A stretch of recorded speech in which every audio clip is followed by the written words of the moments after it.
Dans l'actualité également, le ministre des Finances, Doudou Fambali Koundé, a présidé jeudi 19 février une réunion stratégique consacrée au suivi des engagements et des repères structurels dans les nouveaux locaux de la Direction générale du Trésor et de la comptabilité publique.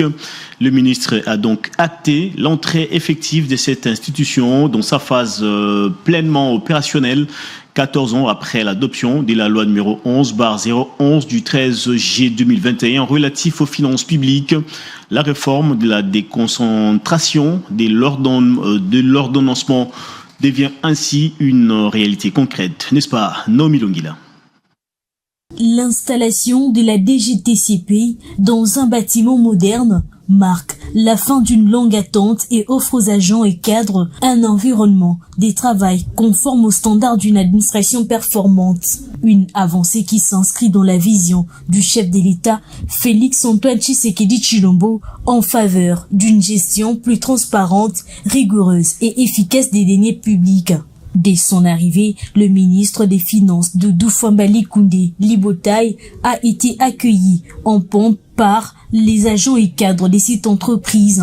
Puis, il a entamé une séance de travail au cours de laquelle plusieurs progrès ont été évalués, notamment la mise en service effective de la DGTCP, le déploiement progressif de la déconcentration de l'ordonnancement dans les ministères pilotes, l'opérationnalisation des comptables publics principaux et secondaires recrutés, formés et assermentés, ainsi que le renforcement des dispositifs comptables et des traçabilités des opérations du Trésor. Le ministre des Finances, Doudou Fambali Koundé, a rappelé que cette réforme ne se limite ni aux infrastructures, encore moins aux textes juridiques. Elle consacre une nouvelle culture des gestions publiques fondée sur la discipline budgétaire, la responsabilité et l'efficacité dans l'utilisation des ressources publiques. Des mécanismes institutionnels ont été structurés afin d'assurer le fonctionnement autonome et durable de la DGTCP dans le respect des normes de gouvernance financière.